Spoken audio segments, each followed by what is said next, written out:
नमस्कार, आप देख रहे हैं इंडिया न्यूज हरियाणा और मैं हूं आपके साथ आयुष चतुरांश। चलिए अब शुरुआत करते हैं फटाफट खबरों की। चंडीगढ़ में हाई पावर परचेज कमेटी की बैठक हुई। इसकी अध्यक्षता सीएम मनोहर लाल ने की। बैठक में कमेटी के स्थायी सदस्य कैबिनेट मंत्री अनूप धानक और मूलचंद शर्मा मौजूद रहे। सिरसा में उप मुख्यमंत्री दुष्यंत चौटाला के लघु सचिवालय में पहुंचने की सूचना पाकर किसान मौके पर पहुंचे। काले झंडे दिखाकर विरोध किया गया। इस दौरान सुरक्षा के लिहाज से पुलिस बल तैनात रहा। किसान नेताओं ने कहा, दुष्यंत चौटाला की नानी का निधन हुआ है, इसके चलते हमने दुष्यंत चौटाला का विरोध न करने का फैसला लिया था, लेकिन जिस प्रकार से वो मीटिंग ले रहे हैं इसलिए हम विरोध जताने के लिए पहुंचे। शिक्षा मंत्री ने कहा कि इस बार रिजल्ट इंटरनल असेसमेंट के आधार पर तैयार किया गया है। 3 लाख से ज्यादा बच्चे परीक्षा में बैठे, इसमें 60,000 से ज्यादा बच्चों के 100% नंबर आए। शिक्षा मंत्री ने कहा कि इस बार किसी को टॉपर नहीं घोषित किया गया है, ना ही ऐसी कोई सूची आएगी। इसके साथ ही परीक्षा में अव्वल आने वाले बच्चों को जो स्कॉलरशिप का लाभ मिलता था वो इस बार सरकार नहीं देगी। कंवरपाल गुर्जर ने कहा कि अगर किसी बच्चे को लगता है कि उसका रिजल्ट सही नहीं है तो वो दोबारा परीक्षा दे सकता है। अगर परीक्षा के बाद वो बच्चा अव्वल आता है तो उसको स्कॉलरशिप दी जाएगी। शिक्षा मंत्री ने कहा कि कोविड की स्थिति कंट्रोल में है, लेकिन अभी भी बच्चों और अभिभावकों में डर है। स्कूल खोलने का अभी कोई फैसला नहीं है। प्राइवेट स्कूलों की ओर से फीस बढ़ोतरी पर शिक्षा मंत्री बोले कि जल्द ही सरकार एक फॉर्मूले को तय करने जा रही है। इसके तहत फीस बढ़ोतरी की जाएगी।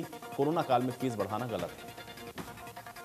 एक्सचेंज प्रोग्राम के तहत बड़ी क्लास के बच्चों से किताबें लेकर छोटी क्लास के बच्चों को दी जाएंगी। इसके अलावा 200 से 300 रुपए पहली से 8वीं तक के बच्चों के अकाउंट में डाले जाएंगे। फरीदाबाद के खोरी गांव के मामले पर कंवरपाल गुर्जर ने कहा कि जमीन पर 10,000 घर हैं। जिन अधिकारियों की जिम्मेदारी थी उन्हें तलब करेंगे कि ऐसे इतने लोग वहां पर बसे। लोगों के पुनर्वास पर सीएम से चर्चा करूंगा। विधानसभा अध्यक्ष ज्ञानचंद गुप्ता ने सेक्रेटरीट की डिस्पेंसरी से दुकानदार और उनके स्टाफ के लिए कोविड टीकाकरण अभियान का शुभारंभ किया। कहा कि टीकाकरण के बाद व्यापार को रफ्तार मिलेगी। टीकाकरण के बाद दुकान के बाहर सर्टिफिकेट भी चस्पा होगा ताकि लोग निश्चिंत होकर सामान खरीदें। ज्ञानचंद गुप्ता ने कहा कि इंडस्ट्री की ओर से डिमांड आई है, उसके लिए भी प्लान किया जाएगा। अंबाला शहर की नई सब्जी मंडी में काम करने वाले पल्लेदार और रेहड़ी संचालकों के स्वास्थ्य को देखते हुए विधायक असीम गोयल ने विशेष प्रयास से वैक्सीनेशन कैंप का आयोजन किया गया। नई सब्जी मंडी में आयोजित किए गए वैक्सीनेशन कैंप के दौरान मंडी में काम करने वाले हर व्यक्ति को कोरोना से बचाने के लिए वैक्सीन लगाई गई। आगामी पंजाब विधानसभा चुनाव में शिरोमणि अकाली दल और मायावती के नेतृत्व वाली बीएसपी एक साथ सियासी मैदान में उतरने का फैसला कर चुकी है। कुल 117 सीटों में से 20 सीटों पर बहुजन समाज पार्टी, बाकी बची 97 सीटों पर शिरोमणि अकाली दल चुनाव लड़ेगी। ये जानकारी अकाली दल के अध्यक्ष सुखबीर सिंह बादल ने प्रेस कॉन्फ्रेंस करके दी। सुखबीर सिंह बादल ने प्रेस कॉन्फ्रेंस करके कहा कि दोनों पार्टियों की सोच दूरदर्शी है। दोनों ही पार्टियां गरीब, किसान, मजदूरों के अधिकारों की लड़ाई को लड़ती हैं। ये पंजाब की सियासत के लिए ऐतिहासिक दिन है। बीजेपी आईटी सेल के हेड अमित मालवीय ने कांग्रेस के महासचिव दिग्विजय सिंह का एक ऑडियो जारी किया। ये ऑडियो क्लब हाउस चैट का है। इसमें दिग्विजय सिंह अनुच्छेद 370 पर बात कर रहे हैं। इस ऑडियो में दिग्विजय ये कहते सुनाई दे रहे हैं कि अगर कांग्रेस सत्ता में वापस आती है तो 370 हटाने के फैसले पर दोबारा विचार किया जाएगा। भारत के स्टार पहलवान विनेश फोगाट ने पोलैंड ओपन में 53 किलोग्राम में स्वर्ण पदक जीता है। फाइनल में यूक्रेन की स्विटलाना बेरेजा के खिलाफ उन्होंने एक भी अंक नहीं गंवाया। 8-0 से जीत दर्ज की।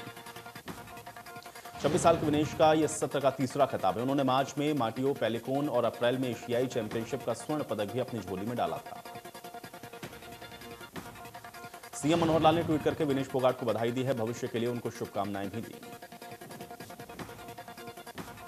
कांग्रेस नेता किरण चौधरी ने ट्वीट करके विनेश को शुभकामनाएं दी। लिखा कि अब ओलंपिक की बारी। योगेश्वर दत्त ने ट्वीट करके विनेश फोगाट को बधाई दी। लिखा कि पोलैंड ओपन में महिलाओं के 53 किलोग्राम कुश्ती स्पर्धा में स्वर्ण पदक जीतने पर विनेश को बहुत बहुत बधाई। करनाल में किसान और सरकार के रुख के बीच पीडब्ल्यूडी विभाग ने मेडिकल यूनिवर्सिटी के लिए गांवों के लिंक रास्तों का विकल्प तलाशे ताकि यूनिवर्सिटी तक पहुंचा जा सके। 5 सड़कें चिन्हित की गई हैं। इनका पुनर्निर्माण किया जाएगा। कुटेल गांव में निर्माणाधीन पंडित दीनदयाल उपाध्याय मेडिकल यूनिवर्सिटी की सीधी कनेक्टिविटी नेशनल हाईवे से नहीं हुई है। रास्ते के लिए चिन्हित की गई जमीन की कीमत को लेकर किसानों और सरकार के बीच में पेंच फंसा हुआ है।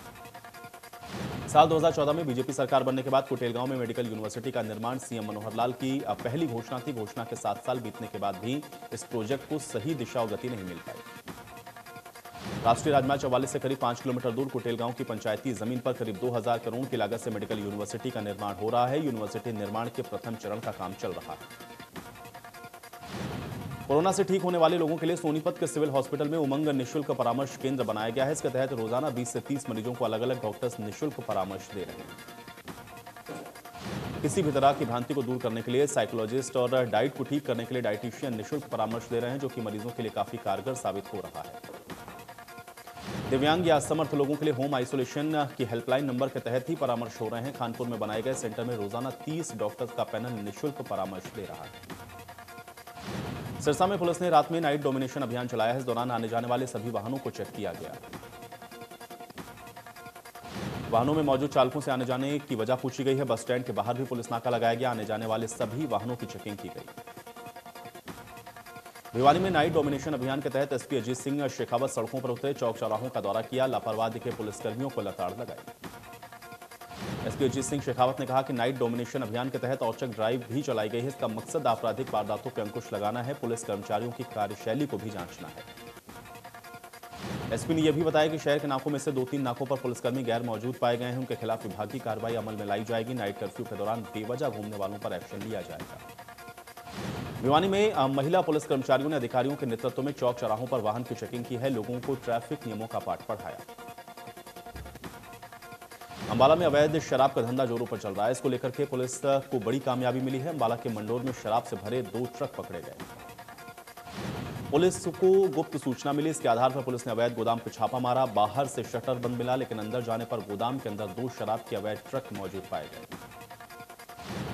मेरा राशन ऐप के जरिए प्रवासी लोगों को फायदा हुआ है। ऐप के जरिए अब लोग देश में कहीं से भी राशन ले सकते हैं। रादौर के डिपो संचालक ने बताया है कि लोगों को योजना का लाभ मिल रहा है।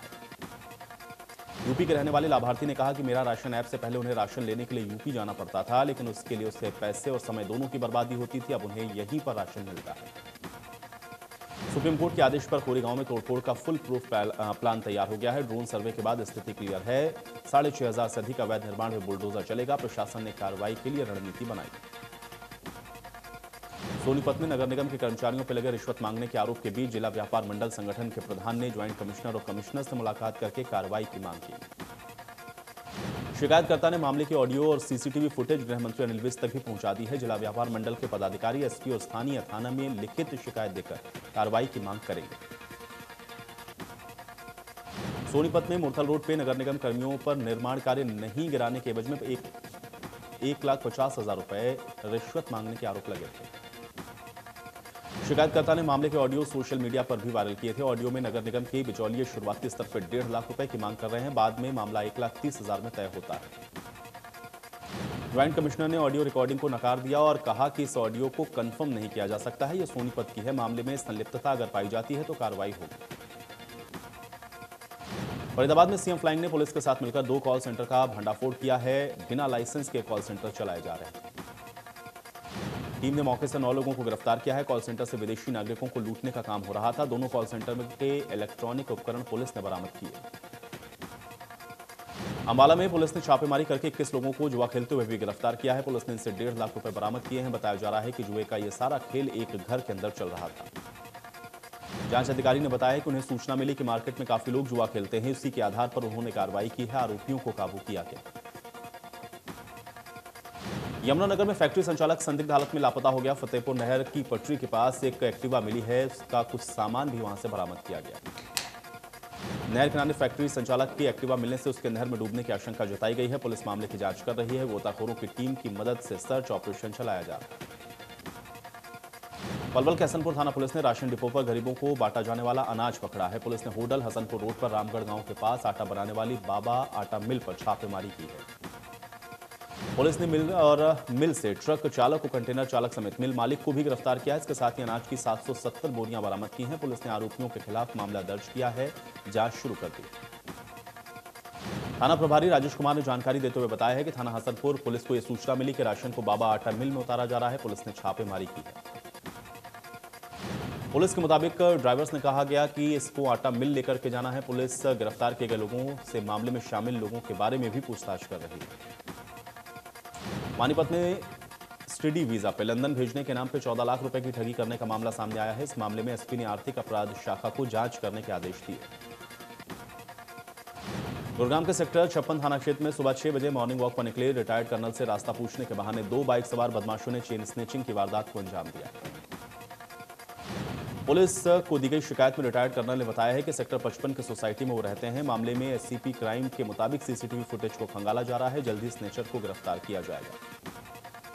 अंबाला छावनी के राय मार्केट में कपड़े की दुकान में चोरी की वारदात को अंजाम दिया गया है। दुकान का दीवार तोड़कर चोर अंदर घुसे, करीब 80,000 रुपए के साथ कपड़े चोरी करके ले गए। दुकानदार दीपक की माने तो लगभग 1 लाख रुपए का नुकसान हुआ है। मामले में पुलिस को शिकायत दी गई है। पुलिस मौके पर पहुंची है और जांच शुरू की है। एसएचओ थाना सदर विजय ने बताया है कि एचडीएफसी बैंक के एटीएम के साथ लगती दुकान भी है, लेकिन वहां से कुछ भी चोरी नहीं हुआ। उन्होंने कहा कि दुकानदार की शिकायत पर कार्रवाई की जाएगी। यमुनानगर में एक मोबाइल शोरूम मालिक के साथ धोखाधड़ी का मामला सामने आया है। एक मोबाइल के एवज में शोरूम मालिक से 46,000 रुपए ले लिए गए। कुछ दिन बाद मोबाइल टूटने पर शोरूम मालिक ने जब बिल देखा तो उसमें जीएसटी लागू किया गया था, जबकि जीएसटी का बिल पर कोई नंबर नहीं था। मोबाइल वाले से रुपए जब वापस मांगे गए तो उसने रिफंड करने से इनकार कर दिया। शोरूम मालिक रजत ग्रोवर ने मामले को लेकर के पुलिस में शिकायत भी दर्ज करवाई। पुलिस ने धोखाधड़ी समेत कई धाराओं में केस दर्ज करके जांच शुरू कर दी। फरीदाबाद व्यापार मंडल ने कोरोना के बीच दुकानों को खोलने के समय की समीक्षा को लेकर के बैठक की है। बैठक के जरिए सरकार से मांग की गई है कि सरकार अब ऑड इवन वाले फॉर्मूले को खत्म करे। व्यापार मंडल ने मांग की है कि सुबह 8 बजे से शाम 8 बजे तक दुकानें खोलने को मंजूरी दी जाए। इसके साथ ही लोगों से अपील है कि वो ऑनलाइन शॉपिंग छोड़कर लोकल व्यापारियों से ही सामान खरीदें। व्यापार मंडल के अध्यक्ष जगदीश भाटिया ने कहा क्योंकि अब कोरोना के केस कम हैं, ऐसे में दुकानदारों को सरकार को राहत देनी चाहिए। उन्होंने यह भी कहा कि बाजारों में भीड़ के चलते ऐसा माहौल बन रहा है, ऐसे में तथाकथित दुकानदारों पर कार्रवाई की जाए जो कि अतिक्रमण कर रहे हैं।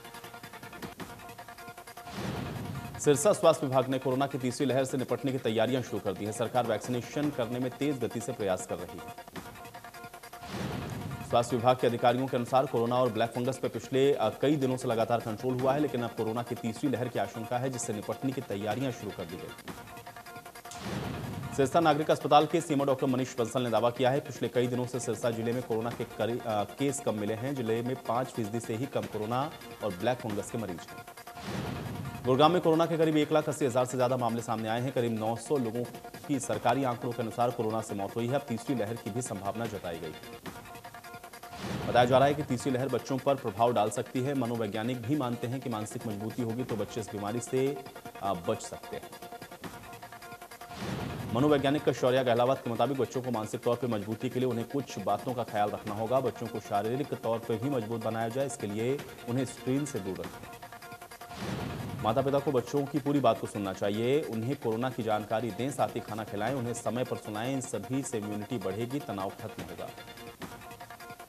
मेवात के बिसरू गांव में पिछले करीब 1 महीने से पानी की समस्या ग्रामीण झेल रहे हैं। जन स्वास्थ्य विभाग के अधिकारी से कई बार गुहार लगाई गई, लेकिन गांव के लोगों को पीने का पानी अभी भी नहीं उपलब्ध है।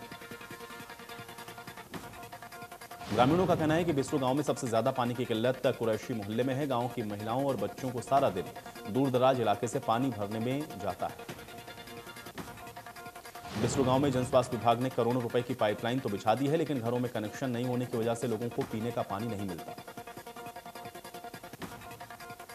अभी हरियाणा के लोगों को चिलचिलाती गर्मी से फिलहाल राहत नहीं मिलेगी। भिवानी में मौसम विभाग के अधिकारियों का कहना है कि अभी यह गर्मी और सताएगी। 13 जून के बाद और ज्यादा गर्मी पड़ेगी।